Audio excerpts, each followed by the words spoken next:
thanks for coming today. And I'd like to issue a special welcome to our guests from Kazakhstan who have taken their time to be with us today to talk about a topic that affects us all and very deeply. The topic today is nuclear weapons and their threat to world peace and even to the survival of the planet. During the Cold War between the United States and the Soviet Union, which ended around 1989, we were all constantly afraid of nuclear attack, and we were always on the verge, the brink of nuclear war. By the time the Cold War came to an end, the United States and the Soviet Union had amassed 19,000 kilotons of nuclear explosives. A kiloton, or megaton rather. A megaton is 1,000,000 tons of TNT equivalent explosive power. And the ability to destroy the world only needs about 5,000 megatons, and the planet is gone forever. Several times during that Cold War, we were on the verge of seeing those weapons used. And if that had happened, probably most of us, maybe all of us, would not be in the room today. A 20 megaton bomb is a small weapon, and you can put several 20 megaton bombs in a single missile, a single warhead, called a MIRV. But one 20 megaton bomb dropped on Washington, D.C., assuming the Washington Monument is ground zero, would leave a crater 600 feet deep. And from the middle of 14th Street Bridge to I Street, and from the Lincoln Memorial to the Air and Space Museum, that would all be one deep crater from that explosion. And within a millionth of a second after that bomb is detonated, the temperature at the center of that explosion will reach 150 million degrees Fahrenheit, 4 times the temperature at the center of the sun. And that fireball would extend all the way out 4 to 5 miles from ground zero, all the way out to Glebe Road. You know how Glebe Road connects from the parkway back around US 1? Yeah. Everything inside Glebe Road would be within that fireball. And everything out to Route 7, which is 2 blocks from our campus, would be evaporated by the heat of that fireball. And instantly, the mushroom-shaped cloud would begin forming and billowing upward about 25 miles into the air, and 75 to 80 miles across. And with that fireball, spontaneous fires would be ignited 25 miles out from ground zero, all the way up to Manassas, all the way up to Jessup. All of that would be in flames, and anyone standing in the open would suffer at least second-degree burns, if not instant death. And immediately after the heat comes, the heat wave, it's followed by a 300-mile-an-hour shock wave. And that shock wave would push anything away. Tornadoes. The highest rated tornadoes are 300 miles an hour. And our hurricanes generally stop at about 150 miles an hour, so twice the force of a hurricane. Those winds go out from that explosion. And then after they've gone out, the wind changes and things get sucked back into the center because of what's called a chimney effect. The hot air rises, and it sucks in the cooler air from the bottom. So first, the explosion pushes this shock wave and this wind out, and it sucks it back in. Anyone living within 80 to 100 miles downstream or downwind from that explosion would die from the effects of radiation within 3 weeks to a year after the explosion. They're the unlucky ones. The luckier ones are the ones who die instantly. But to die of radiation is a painful death. That's the impact of one 20 megaton bomb. The United States was the first to, and so far, thankfully, the only country to use atomic weaponry against human beings. In Hiroshima and Nagasaki, almost 68 years ago now. Those were relatively small bombs compared to the thermonuclear weapons that we have in our arsenal today. And since about the mid-1960s, every American city of any size, 100,000 or more, has had pointed at it nuclear weaponry somewhere in the range of 200 megatons. 10 times the size of the explosion I just mentioned. Nuclear weapons continue to proliferate, and they go into more and more hands of countries that are less and less stable. The prospects are that in the future, if we don't do something to turn this trend around, that every nation and many small groups that may be intent on doing harm will have these weapons. And as they become smaller, it's more easy to transport them without using planes or missiles or ships. This is a great danger that this panel will talk about today. And it's a danger that we have allowed to push to the back of the stage because we've been confronted with terrorism and acts that seem to be more prominent. This threat is not going away unless we act on it. With that preface, let me turn it over to Bob and our panelists. Okay. Thank you, Dean, and Bob. Remarks on nuclear weapons put them into perspective. We're going to try to show a 5-minute film that they brought together. See a television fan. Open it up. I hope we can do the film now. Should only be about 5 minutes.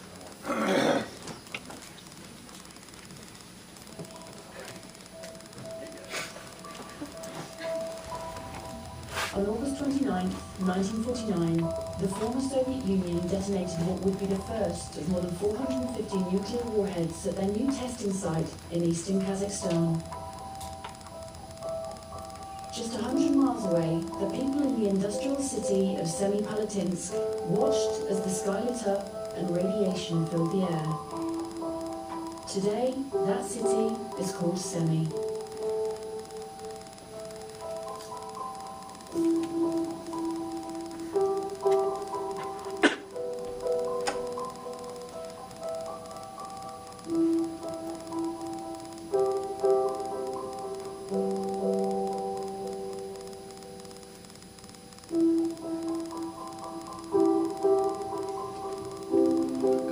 It has been more than 20 years since a nuclear bomb was tested here, but for the people of Semi, nuclear testing is not a thing of the past.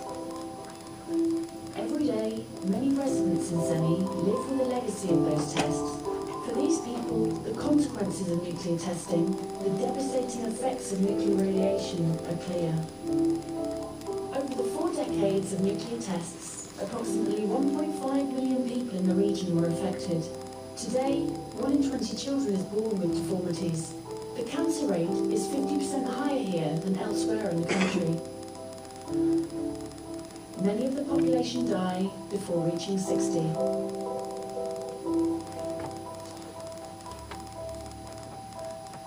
Not many of the people who lived in Semi throughout the tests are alive today to tell their stories, but the lives of their children and grandchildren tell their own cautionary tale. Governments around the world know with certainty that the side effects of nuclear weapons and testing are illness, unending environmental devastation, and death. The people of Semi, the Bikini Atoll, the Marshall Islands, Nagasaki and Hiroshima have lived it. Some countries, such as Kazakhstan, Ukraine, Belarus and South Africa, have already eliminated their nuclear weapons or abandoned their nuclear weapons programs. Through the decisions of its president, Nazarbayev, Kazakhstan has also shut down the infamous Semipalatinsk nuclear test site. Yet other countries could have done much more to help create a nuclear-safe world. The United Nations is working to build national and global security without nuclear weapons, establish regional nuclear weapons-free zones, put an end to testing, and ultimately free the world of its nuclear arsenal. One of the most concrete steps towards achieving this goal would be pushing through the Comprehensive Nuclear Test Ban Treaty. The very existence and availability of weapons-grade fissile material in nuclear states such as North Korea, as well as the appeal of nuclear devices as the ultimate weapon, increase the risk of global nuclear terrorism. If we stop nuclear weapons testing and secure all fissile material, then we also substantially reduce the threat of nuclear terrorism.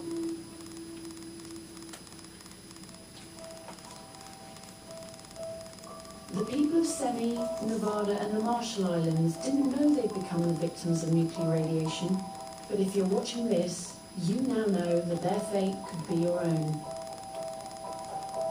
But together we have the power to stop nuclear weapons testing.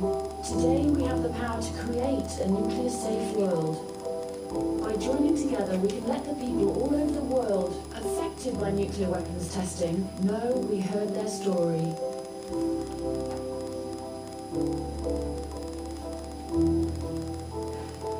Make your mark by telling the world leaders that you want to live in a nuclear-safe world. Go to theatomproject.org and sign the petition. Let's act now and stop nuclear weapons testing.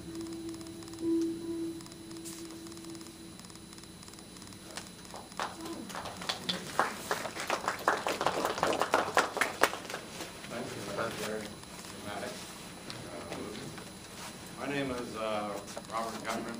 I'm adjunct professor here. I started teaching here last year. I teach courses in political science. I'm the editor of the magazine called transatlanticmagazine.com.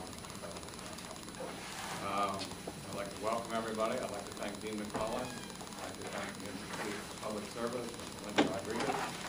Thank Ken Bing. I'd like to thank Yelena Yovi, student here who's been helping. I'd like to thank Joaria and Antoine from the Student Government Association here. Dominique and some other students have been helping me. I appreciate all your help. The Embassy of Kazakhstan, ambassadors have agreed to come here and speak on this vital topic. I think it's very interesting that today, Tuesday, September 10th, the President of the United States will be giving a speech tonight at 9 p.m. on weapons of mass destruction. Nuclear weapons are obviously the most hideous weapons of mass destruction. But the world is now focused on Syria. They use chemical weapons in violation of international norms and international treaties. The question is, what do we do? So the world's focused on these weapons of mass destruction. You all remember Iraq, weapons of mass destruction. So they've all been part of history of politics around the world. Nuclear weapons, when I was growing up during the Cold War, I just taught my class at the University of Virginia last night. We were talking about the Cuban Missile Crisis. And I remember being in junior high, and my teacher said, I may not see you tomorrow, very pessimistic, but he said there may be a nuclear war, and we were all supposed to head to our home bomb shelter. We all was going to go to our bomb shelter. So it's been with us for a long time, ever since nuclear weapons were invented. I have a brother-in-law that's been at Los Alamos for the last 30 years. He refuses to work on nuclear weapons. He works on other things, but he's a scientist out of Los Alamos. So anyway, it's a major issue now. Kazakhstan, to its credit and to its president's credit, Kazakhstan decided to become a nuclear weapons-free country. And after they became independent from the Soviet Union in the early 1990s, they worked with the United States. They worked with my senator from Indiana, Richard Lugar, and Sam Nunn, and the United States put up some money, Kazakhstan put up some money, and they got rid of all the nuclear weapons from Kazakhstan. Very major event, voluntarily giving up nuclear weapons. As artists and others have talked here about, Soviet Union, when Kazakhstan was part of the Soviet Union conducted their nuclear tests in Kazakhstan, close to 500 nuclear tests, and people didn't know what the results of, some people actually watched the nuclear collapse. So it was terrible for some of the people in Kazakhstan, and it's just a reminder with the movie how bad nuclear weapons are. Positive about nuclear weapons. Anyway, President Obama, in a speech in Berlin, Germany in the summer, said he's in favor of an ultimate goal of abolishing nuclear weapons from the earth. Obviously, called on Russia and others to take the first step to reduce nuclear weapons. The first president of the United States who actually reduced nuclear weapons was Ronald Reagan. So we have a big nuclear stockpile. Former Russia, or the former Soviet Union, has a nuclear stockpile. And the threat today is a terrorist organization like Al-Qaeda, somebody else may get a hold of a nuclear weapon and be devastating. So, as I said, well, most of the attention of the world is focused right now on Syria, or Egypt, and what's going on in the Middle East. The problem of nuclear weapons is a problem that's been with us since they were formed. The United States, as Dean pointed out, dropped it on Hiroshima and Nagasaki. The United Nations now has a day, thanks to Kazakhstan, a day against nuclear testing at the end of August every year. So this program is going to talk about a nuclear weapons-free world and also being against nuclear testing. What I'm going to have the honor to introduce the ambassador of Kazakhstan to the United States, will be speaking here, Karat Umarov, who I've been to many of his breakfasts at the Kazakhstan Embassy, where he talks about their strategic partnership with the United States. And Kazakhstan, you may or may not know, in the 20 years since their independence, has become an economic powerhouse. Kazakhstan, we get a lot of oil produced in Kazakhstan, uranium in Kazakhstan. But I'd say their claim to fame these days is a country that's voluntarily given up nuclear weapons. And I've been writing about, for the last 6 months, the Iran nuclear talks. The world's focused on Iran. Will Iran be making nuclear weapons? Can we persuade Iran to give up making nuclear weapons? Kazakhstan has hosted 2 of the meetings with Iran, the United States, the European Union, other countries, trying to talk Iran out of using nuclear weapons. Iran's not the only person, other country, North Korea, maybe Dennis Rodman, one of the best basketball players, talked to his friend in North Korea, play a basketball game, maybe they get rid of nuclear weapons up there. Pakistan, other countries we worry about with nuclear weapons. So it's a huge, huge issue. The United States, as I said, the Kazakhstan ambassador to the United States, Ambassador Umarov, has been active in trying to have a nuclear weapons-free world. The ambassador has been deputy foreign minister overlooking bilateral relations with the United States. He was previously an ambassador to India. He works actively on nuclear non-proliferation issues with the U.S. government. And we're also fortunate to have an ambassador at large who came over from Kazakhstan, Roman Vazilenko, who works with the Atom Project, which we just saw, which abolished testing our mission. Some of my students have already signed the petition. It's an online petition. I encourage all of you to help sign it. You know, things start small. We get more people to sign the petition. It's an online thing with an ATOM. You can sign the petition online. The ambassador also served in 2007 here in the United States. He served in Great Britain, and he's here to talk about nuclear non-proliferation. As I said, the President's going to be giving a talk tonight, and we'll be talking about weapons of mass destruction, whether we're going to use military force against Syria because we violated international norms and international treaties. So what I'm going to do is ask to explain how and why the President of Kazakhstan decided to do away with all nuclear weapons in his nation and become a world leader in promoting a nuclear weapon-free world and stop the nuclear testing. And the ambassador will point out that Kazakhstan is against nuclear weapons, but is also in favor of nuclear energy. So I turn this over to the ambassador. Thank you very much, Mr. President.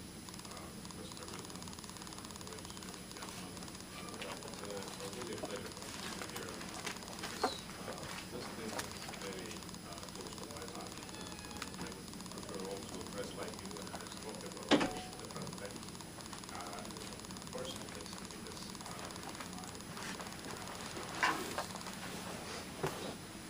life was very much involved in the governmental movement. We created in Kazakhstan in 1989 the first grassroots organization which was called Sept, just linking through big testing sites together and trying to work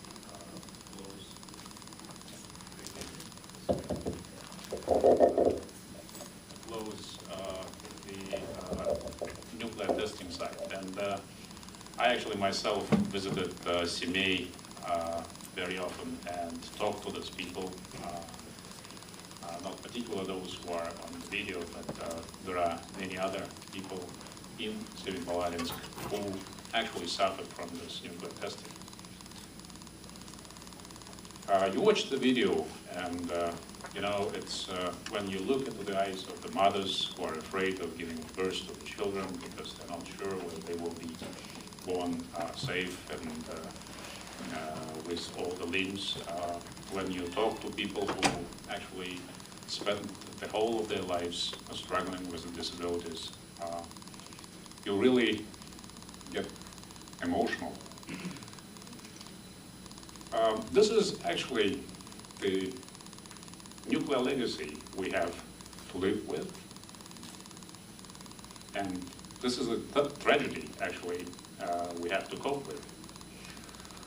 We all think that it is in the past, but I think it's still very much present today, because you see the North Korea, you see the other countries which are today trying to get hold of the nuclear capabilities. And the often question which is raised and posed, do we really need the nuclear weapons to bolster our national security? Or we have to discard them and just to eliminate any possibility for them to be used in the future? You know that this kind of questions all the time is in the air, and all different countries, they answer this question differently. We have a growing illusion in the international community that, especially those countries which are eager to acquire nuclear capability, that having a nuclear weapon or having a weapon of mass destruction in their possession, it makes them more sure that they won't be under the external attack, and that will give them a bigger say in international politics. We in Kazakhstan have already made a choice. We very clearly stated at the dawn of our independence that we never are going to have nuclear weapons on our territory or just to be involved in this kind of arms race. We say that it's a very dangerous illusion, which is in the world, which brings the world actually very close to the brink of the extinction. Today, as it was already mentioned by Dean, there are quite enough of nuclear weapons in the world which could kill 20 times probably the whole of humanity. Do we really lack today of additional nuclear weapons? I should say that, with the words of my president, actually, who quite recently said, you know, the world is not lacking the nuclear weapons, but it lacks the trust, the mutual understanding and respect. There is lack of political will on the side of leaders to really ban and outlaw the nuclear weapons. This is what we need to work on, and here we say to all the countries who try to acquire the nuclear weapons, look at us, look at our example. We get rid of the nuclear weapons, and we are talking about quite an arsenal. It was the fourth largest nuclear arsenal in the world after the breakup of the former Soviet Union. We are talking about over 100 missiles with 1,200 atomic warheads. And it was Dean who actually very explicitly explained you what does it mean to have at least one of them dropped on the city like Washington, and what are the devastating effects will be. And what we say is, you know, we get rid of that and we're happy. We are economically prosperous, we're well respected, and we're better off without the nuclear weapons. So let us work together and just eliminate them. And then the world will be much safer, and we won't be having any other country willing to acquire acquire such a nuclear capability. You know, we have quite a strong record on non-proliferation, and we not only have message for those countries who tries to acquire the nuclear weapons, but to those countries which are today P5, we just very clearly call them to realize what President Obama himself was speaking for, to achieve a nuclear weapon-free world. We think it's quite actual. We need to work on this because we should eliminate any temptation from any country to use or to get one in the nearest future. And again, I'm returning to the question of trust. The more trust, the more confidence, the better the world will be. You've seen that Kazakhstan was a site for testing nuclear weapons. It was mentioned in the film that it's more than 400 nuclear tests which were conducted on the territory. It was above ground, it was atmospheric, it was underground. And it's quite a huge amount of nuclear testing. It was more than 600 nuclear devices which were tested. And its cumulative capacity is 2,500 atom bombs which were used on Hiroshima. You just can't imagine what is the volume of radiation which is on the territory of Kazakhstan. And today it's, you know, the vast territory of Kazakhstan comparable to the size of Germany, which is out of use, and it cannot be used for another thousands of years because of this radiation on the ground. I would also mention, and in the film it was mentioned, that 1.5 million people who suffered from the testing, and if you just look at the population of Kazakhstan, it's 17 million, it's almost every 10 citizen in Kazakhstan has the knowledge or has someone of their relatives or very close relatives who suffer from it. So it's quite a big devastation for the country, and we know it from our own experience, and we very much deeply convinced that this kind of weapons should be actually banned, and it shouldn't be even not the question of get rid of them for the whole world. That brings me to the initiatives of Kazakhstan. You know, some people probably ask why Kazakhstan on Earth is so steadfast against nuclear testing. I should say it's not only a personal conviction of each and every citizen of Kazakhstan against nuclear testing and nuclear weapons, but it's also a very political issue because, you know, everybody knows that we're all concerned about national security, but we think that we have to follow the suit. We have to follow the suit and work with countries like us who are creating the nuclear-free zone in our region. We would like to say that the more nuclear-free zones will be in the world, the whole world will become nuclear-free, nuclear weapon-free world. Being driven by this, on the 29th of August, 1991, even when the Soviet Union has not yet collapsed, the president, based on this movement, public movement in Kazakhstan to close the testing site, signed the decree to shut down the world's largest nuclear testing ground in Kazakhstan. And that was a very public movement, and I remember that the whole Kazakhstan was so enthused by this.